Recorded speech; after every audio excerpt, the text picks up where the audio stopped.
Hey everyone, welcome back to another Kitecast episode. I'm your host for today's show, Patrick Spencer. Joining me, it's going to be a real treat, is Dominic Bowen. He's over in Stockholm, Sweden. We've done a few with international guests. It's been a while since we had someone from Europe. So Dominic, welcome. Looking forward to this conversation. Thanks for having me on the podcast today, Patrick. So I'll let you introduce yourself, but I'll give our audience a quick rundown on your background so they know a bit about who you are. You're the head of strategic advisory and a partner at the 2 Secure in Stockholm, Sweden. It's a large consulting technology firm. I'll let you give the introduction to the company, what you guys do here in a second. You have over 2 decades of supporting business leaders, boards, and executives. Those on the podcast want to check out your LinkedIn profile to see all the cool things that you have done as well as are doing today. Advising them on business decisions involving everything from cybersecurity to generative AI. We'll talk a little bit about that. Risk management, crisis response, among other areas. You're the host of the International Risk Podcast. Some of our audience may actually subscribe to your podcast. If not, definitely check it out. There'll be a link included with all the postings on the podcast channels that you can click on to access it. Launched about 3 or 4 years ago. We'll talk a bit about it. Actually curious to hear about what prompted you to start it and how you run the podcast program.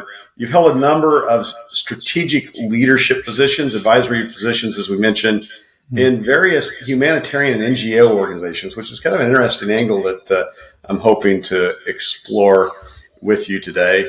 So maybe a starting point, Dominic, is, talk a bit about your current role. You've been over there a while. What does the company do and what do you do over there? Yeah, fantastic. Thanks very much, Patrick. That was a kind introduction. So I'm currently, as you said, I'm a partner and I'm the head of the strategic advisory business unit at 2 Secure. And what we do really is exactly that. We make sure that businesses can achieve their strategy. Most of the business leaders we work with, and Europe's got some fantastic business leaders, some great universities, and the businesses are fantastic at pursuing their objectives, defining their objectives, surrounding themselves with good teams, good capital, and running forward. What we see that businesses are less good at is considering what are the things that are going to punch them in the side of the face on a Tuesday afternoon. And that's where we come in. It's helping them identify what are the risks of going into a good market. Now we saw companies from North America and Europe flood into China, 1 and 2 decades ago, and not enough of them considered the risks. We saw, lots of companies be slow to exfil from Russia after their invasion of Ukraine without considering the risks. And we see that every day. We see that every day in a variety of different issues. And it's amazing how often I meet with business leaders and they're like, who would have guessed that inflation would go up? Who would have guessed that there'd be another terrorist attack? Who would have guessed there would have been conflict in the Middle East? All these things, which, you're laughing and I'm laughing, but these things were predictable. People say, COVID was a black swan event. Who could have predicted it? Well, I don't know. The World Economic Forum predicted it 10 years before it occurred. Not only them, but many, many others. So many risks are predictable. So that's what we do. We sit down with businesses. We help them work through their risks, help them mitigate them, help them prepare for crisis, and really just make sure that they can focus on what they're good at, which is pursuing their strategies. Interesting. How long does an engagement last typically when they bring you in? Is it like a couple month long engagement? How much FaceTime do you spend? How much is all virtual? Kind of curious on those fronts. Ideally, most of it is face to face. But what we really want to do is develop long-term partnerships. It's probably less profitable, but it's much more enjoyable. So a classic example was I was in Ukraine in October 2 years ago when Hamas did their deadly and horrible attack in Israel. And my phone was ringing off the hook from business leaders just going, what is the impact going to be on my business? And for most of them, my answer was, today, the impact will be nothing on your business. The impact in the Middle East will be catastrophic, and this is going to be a long issue. But for right now, and then I gave them a few things they needed to look at about their workforce, some of the software that they were buying from Israel and things like that.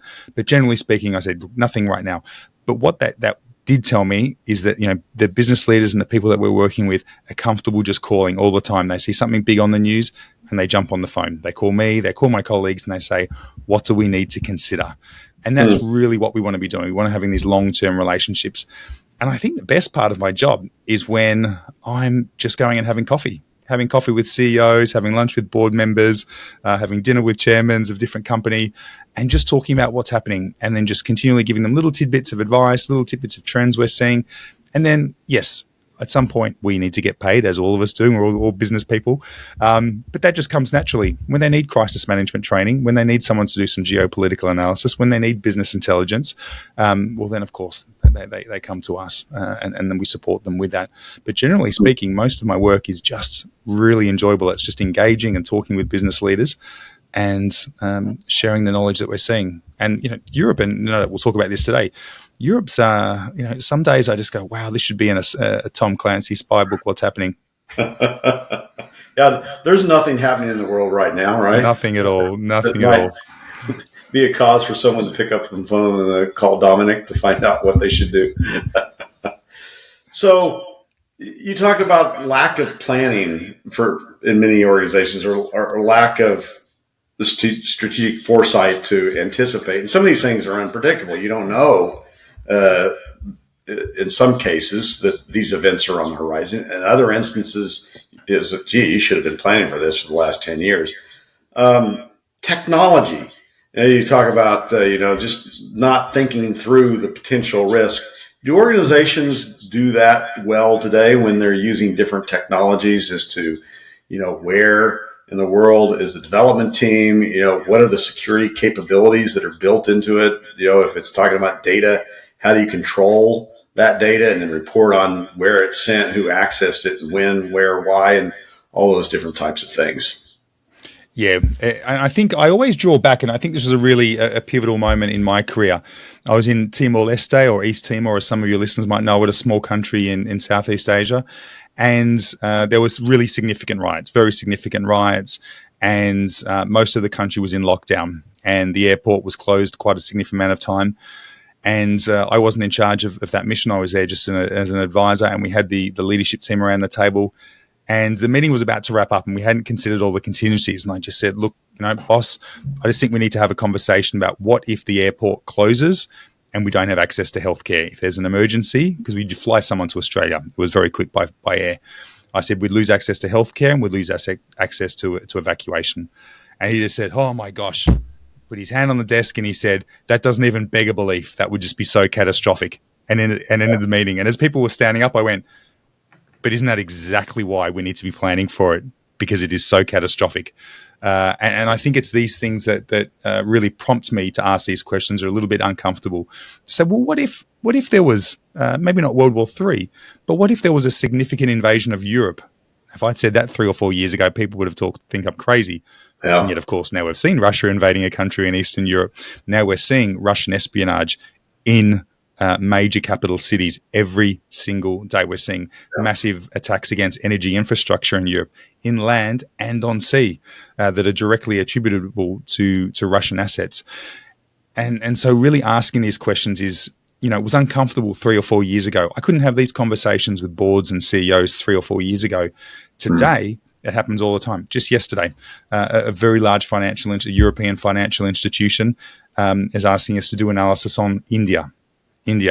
We know that Europe does not have enough IT talent to provide all the work that we need. We know that some of the world's largest IT consulting firms are outsourcing and are utilizing talent from India. Now, India, obviously, largest or second largest population in the world, has a lot of IT talent, and that's fantastic. And I know India refers to itself as a balancing power. I'm not sure that's the term I would use, but it's certainly a country that will swing towards America when it needs F-35s. It'll swing towards Russia when it needs cheaper energy, and it's certainly that way. And I think companies, and many companies, need to be compliant with different security legislation, different security protection acts, and even just their own. In Europe, we've got the GDPR, the data protection. Can you maintain that when your systems are being managed in a country who's not necessarily aligned with your values or your strategic interests? Yeah. And if you're a bank, you're a financial institution, you're an engineering company that has access to sensitive items like bridges, buildings, government buildings, maybe buildings that host police stations, those sort of things. Well, all of a sudden, is it appropriate for your information, for your building plans, etc., secret cabling, to be managed in India, where they're so reliant on Russia. And so I think companies are starting to ask these questions.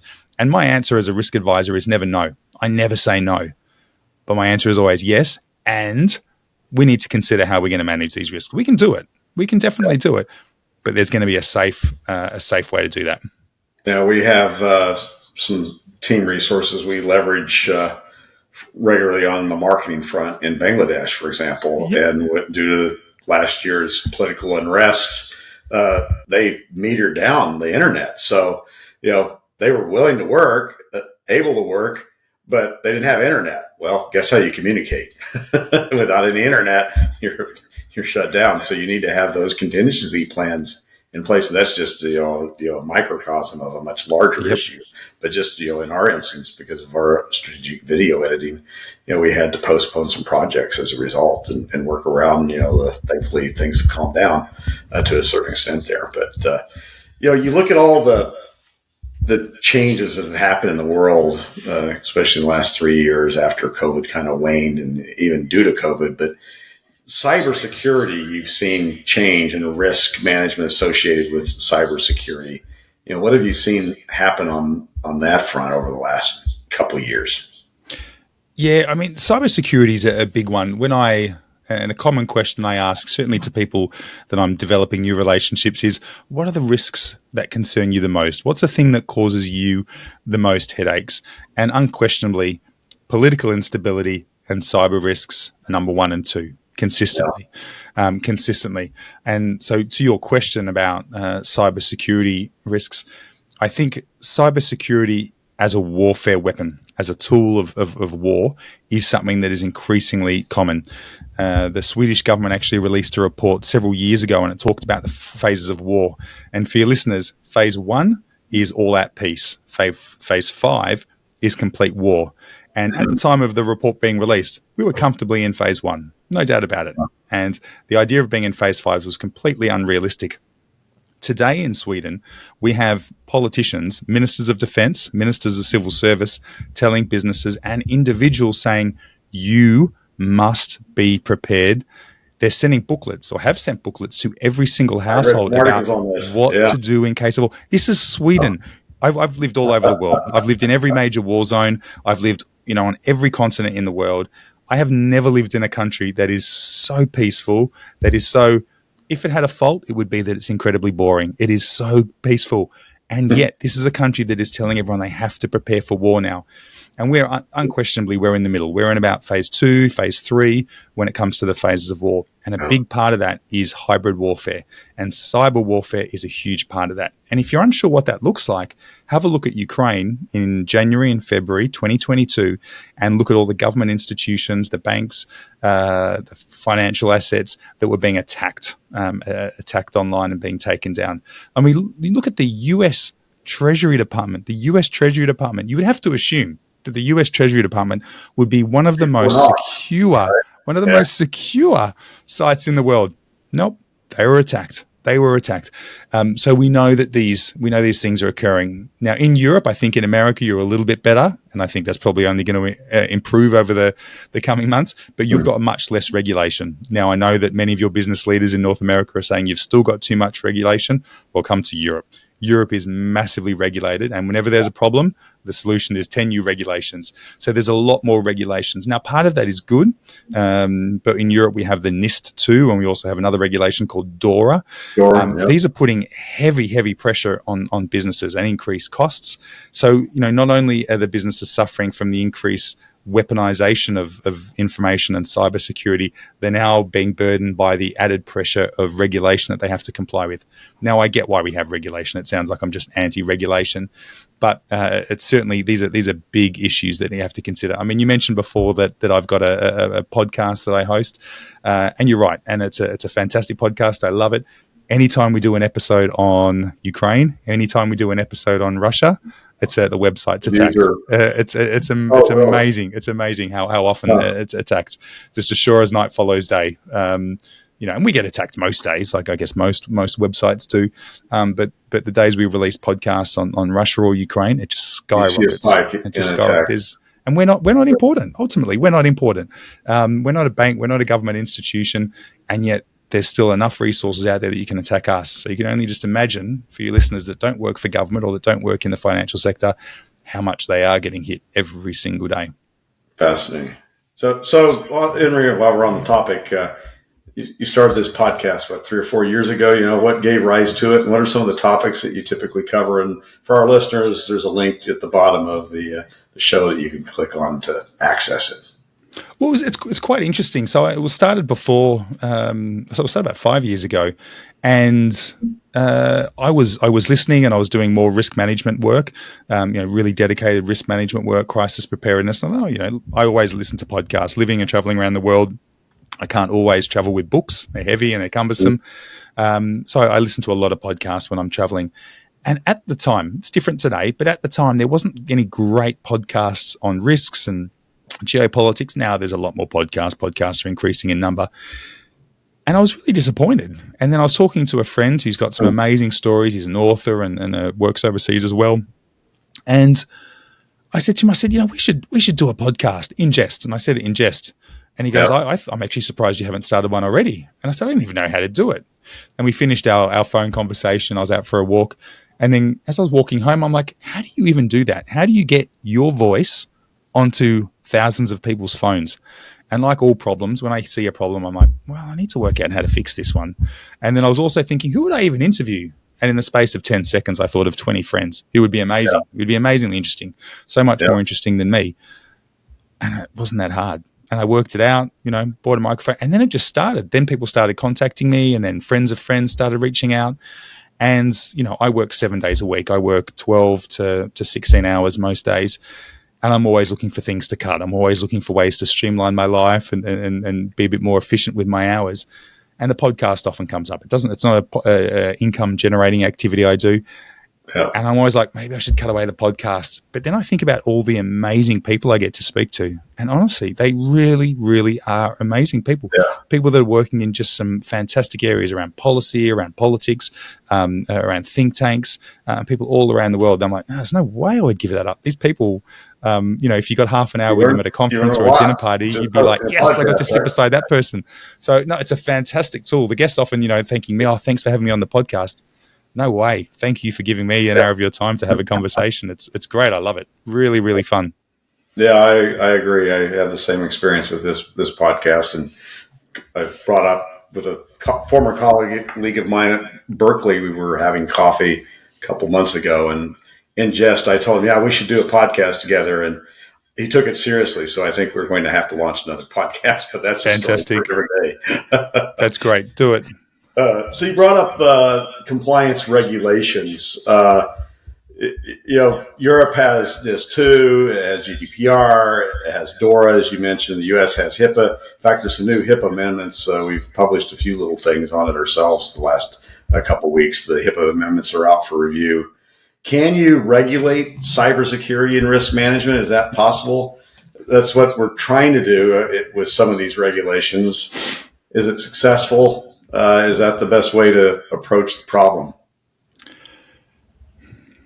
When I was in the police academy, on one of our first days, I remember my instructor asked me, or he asked the entire room, why do people follow the law? And I thought, young guy, like, because you're meant to. That's just the rules. You follow the rules. That's how the world works. You follow the rules. And he's like, no. People follow the rules most of the time, not always, but most of the time because of fear of getting caught. And I thought that's right. And I just didn't believe him. He was actually a brilliant instructor, this guy, Stephen Azarnikoff, Sergeant Stephen Azarnikoff, a fantastic instructor.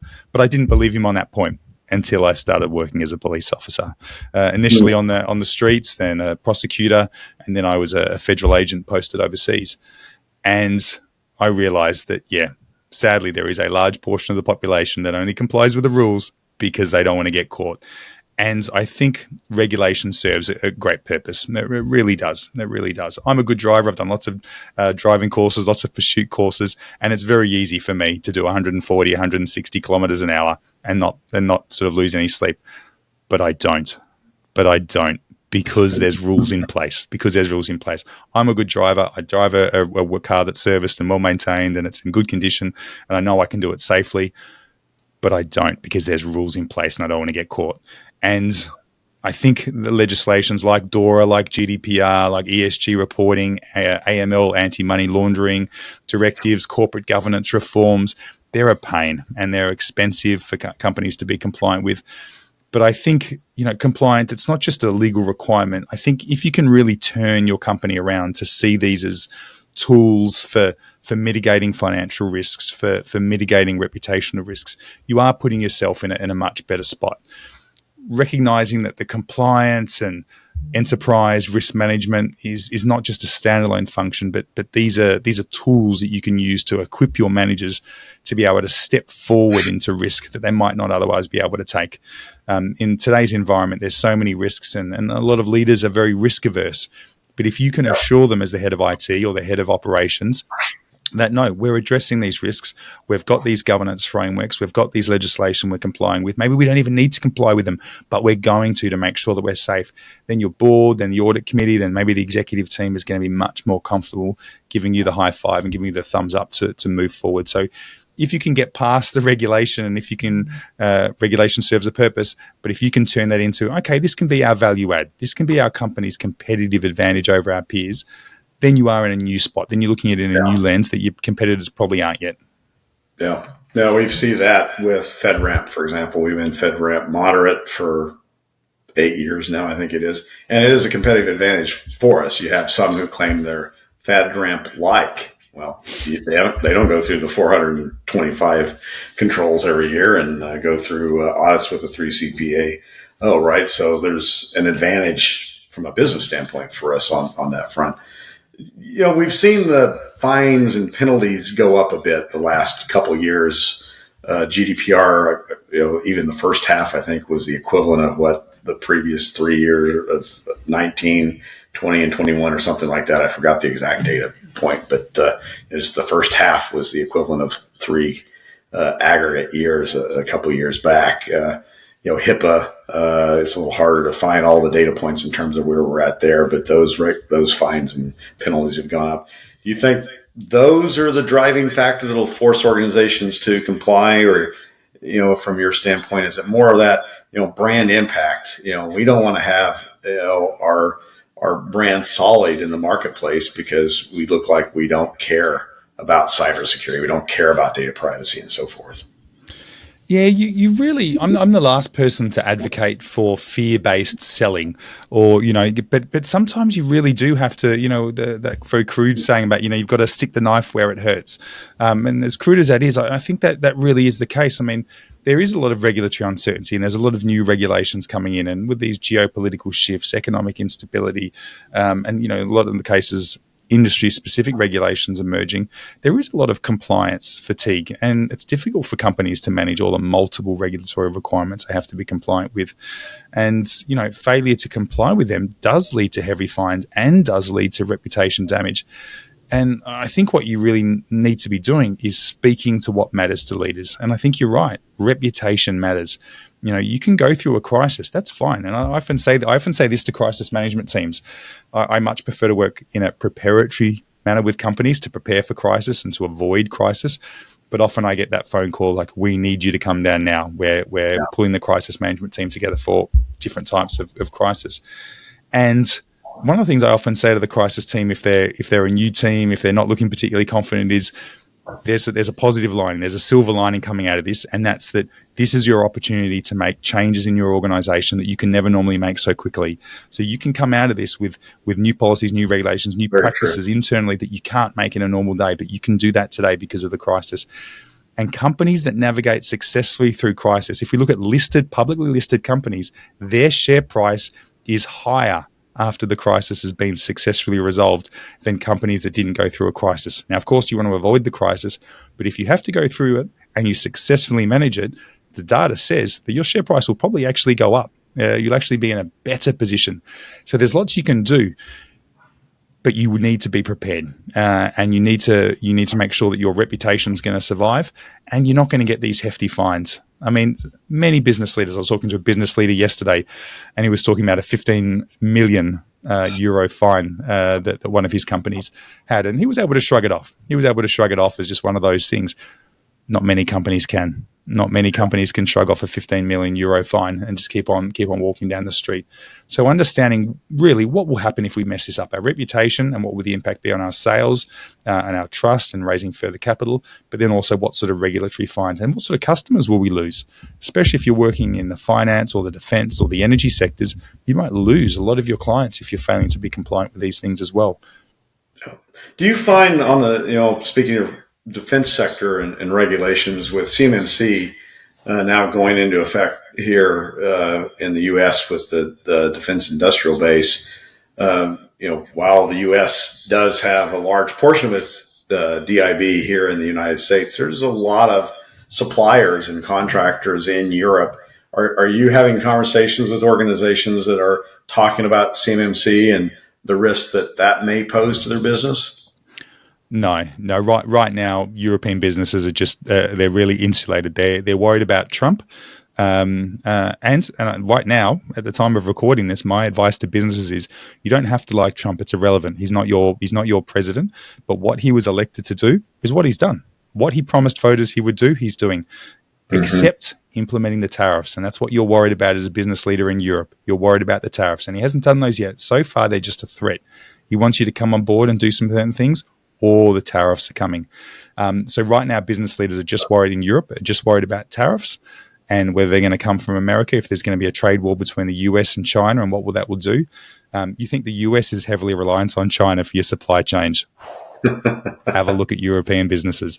So that's their main worry. And then, of course, they're just so busy with regulation coming out of the EU right now. Yeah. Makes a lot of sense. Now, your background's with NGOs, or a chunk of your career anyway. You spoke a bit about your public sector experience and how you started off your career. I assume that's how you ended up working with NGOs. It's a unique perspective. And when you talk about risk management with NGOs, is that a different conversation than if you're talking to a private sector organization? Completely different. It's really interesting, Patrick. So obviously I was in the police and then ended up going overseas as a special agent to a few different islands in the Pacific, which was very, very interesting. And then I did a couple of tours as a captain within Special Operations Command to Afghanistan and then to Southeast Asia, which was again completely different. Special Operations Command, there is no shortage of money and there is a lot of freedom, a phenomenal amount of freedom in order to do what you need to achieve in the battle space. But then coming out of the government and then going into the non-government sector, there is equally an amazing amount of space. You're going into other countries. We worked in Pakistan, Indonesia, Lebanon, Sudan, Haiti, Bangladesh, in some amazingly beautiful spots in Yemen, in Houthi-controlled areas, in Liberia, in the jungles during Ebola. And it's amazing. You've got millions of dollars to spend. And on the other end of the phone, you just say, I need 100 doctors, I need 200 nurses, I need 50 logisticians. We need to build 20 hospitals. In northern Syria, look, we've got a cave we can build a hospital in. I think we could set up 20 beds in here. So we need, 3 doctors, 40 nurses. And these things just start flowing in. The public is amazing. And I've got to say, if you're American listeners, the American listeners, beyond doubt, are some of the most generous people when it comes to supporting people overseas. The Trump administration is getting a lot of grief now for ending foreign aid, and I hope that doesn't occur. But the Americans as a population are so generous, and the doctors and nurses from America are the first to get on a plane. When something's happening in the Middle East, in Africa, in Asia, they are the first to get on a plane and just walk away from their jobs and just say, I need to go over there for a couple of months and provide life-saving assistance. And so risk management in those environments, whether it's the working for the government, whether it's for the military, or whether it's for an NGO or for a corporate actor, are all completely different, but the processes are exactly the same. I was a captain in Special Operations Commands. When we hit the ground, the first thing you had to do, whether you're jumping out of a helicopter or whether you're going on a long-range mission, is you stop, you take a breath, and you understand the environment. Now, you've done all this before you've even got on the helicopter, but when you hit the ground, you don't just start running away. you stop for 30 seconds. Sometimes you might sit there for 2 hours and just let everything go dead silent. You assess the environment. And it's exactly the same with an NGO when you're setting up a health clinic in Yemen, in Houthi-controlled territory. And it's no different when a business leader comes to me and says, we're thinking of opening up operations or shifting operations from China to Vietnam. What do we need to do? The first thing you need to do is understand the environment. I think these concepts are really critical. You've got to understand the environment, and only then, don't try doing it beforehand. Once you understand the environment, the culture, the language, the people, the politics, the history, then and only then can you start to identify the risks. And then you can analyze the risks, and then you can prioritize them.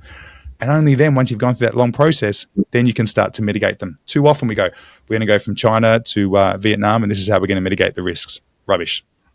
You won't do it as well.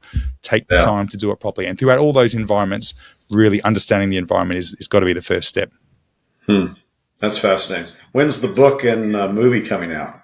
I haven't written a book, but I've always thought running a marathon and writing a book, they're two things that I would just love to do. So I'm going to have to do at least one of them at some point. I think you have some stories that would be fascinating to tell for sure in a book.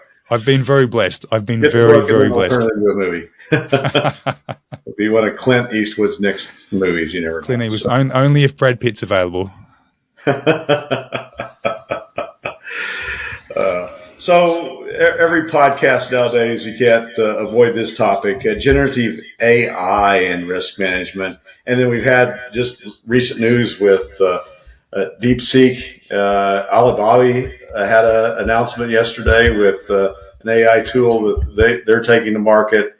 How do you, working with an organization, are they thinking about the risk that AI, there's a lot of advantages, obviously, that AI offers to organizations. And anyone who's not using it is absolutely crazy, in my opinion. You got to be head first into the water. You need to be thinking about it, obviously. But are organizations thinking through the risk, and do they have the right risk strategies in place to mitigate the potential threats that AI poses? We all know and we all recognize that early adopters are usually the generation below us. They're normally the younger generation. Not always, but early adopters are generally not people in their 60s and 70s. They're generally people in their 20s and 30s, generally speaking. Not always, but generally speaking. And yet the people setting the direction for the companies and setting the policies and the guidelines and deciding where money should be spent on training, research and development are people in their 50s and 60s. Now, that's not wrong. I get that. There's a reason why people with grey hair are driving most companies because they've got the wisdom and the insight. But we're not the early adopters. And I think there is a failure to consider this double-edged sword. And I think that creates a fear. And I think that's a thing I see with a lot of business leaders, great business leaders, people I consider mentors and people I learn from. But there's that fear. And when we're scared of something, we don't normally step into it. We're not normally open to it. When I'm fearful of something, I'm not sitting there going, tell me more, guys, tell me more, I'm open to it. I generally close down and I get nervous when I'm fearful of something. But AI really is. It's a transforming risk management. If we look at enhanced predictive analytics, if we look at automation of threat detection, the ability to improve decision making, and I think my favorite use case is around developing scenarios and potential scenarios. But there are so many new risks that come with it, including biases, including security vulnerabilities, the regulatory challenges, there's ethical and legal issues. But these can all be mitigated if you're having discussions about them. But if you're not confident on the topic, if you don't know about the topic, then I think it makes it much more difficult to have conversations about using AI to proactively identify patterns, about using it and employing it to do real-time threat intelligence. But my gosh, imagine if you had you and 2 or 3 of your competitors lined up, but only one of you knew about an emerging threat. What a huge advantage that one company would have. Imagine you and 2 mates at a bar having a few too many beers, and one of you having a realization that you're about to get into a fight. Imagine what an advantage that guy's got. That's exactly what's happening in the business environment. If you can have this real-time threat intelligence, this advanced analytics, predictive modeling, better scenarios, that's exactly what it is. You're that one guy at the bar who hasn't been drinking, who can see that a punch is about to be thrown. He's not going home with a black eye. The other 2 guys are. And, I think if we can have better AI-driven simulation scenarios that are based on data, that are reflective and specific to your industry and to your company. Tools that can help us with better fraud detection, help us identify insider threats within our own companies, identifying suspicious transactions, suspicious behavior. My gosh, what a huge advantage that we'd have as companies. But we need to be considering the opportunities, but also the risks that come with it. Yeah, I agree. And we've found when it comes to data that's particularly helpful using AI enabled anomaly detection. Dominic never sends files to China. Now he's sending files to China tonight. Something is going on. You flag it. You may even want to stop it until it can be investigated.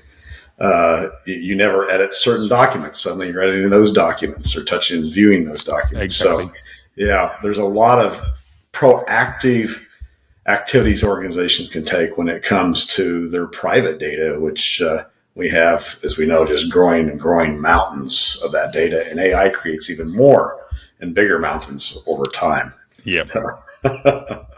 This has been a fascinating conversation. So, one, how can folks find your podcast? One, we have a link at the bottom of the show, but just in case folks don't have access to that. Yeah, fantastic. Thanks, Patrick. If anyone wants to listen, you can just type in the International Risk Podcast, the International Risk Podcast on Spotify, iTunes, anywhere you listen to your podcasts, and hopefully you'll find it. And there should be some interesting conversations for most people in there. That's great. Now, folks who want to engage with you or maybe a consulting engagement with 2Secure, they obviously have your LinkedIn account with today's podcast, but other ways that they should get in touch with you? Always happy to have conversations with people. Reach out on LinkedIn. You can reach out via the 2Secure website, and you can find me, Dominic.Bowen at 2Secure.se. Always happy to have a chat with people. I think it's the best part of my job. No, that's great. Yeah, I thoroughly enjoyed today's conversation and look forward to taking a look at the transcript because there's some bits and pieces that we talked about that were quite fascinating. Well, Dominic, thanks so much for your time today. Thanks to our audience for listening to another Kitecast episode. You can check out other Kitecast episodes at kiteworks.com/Kitecast.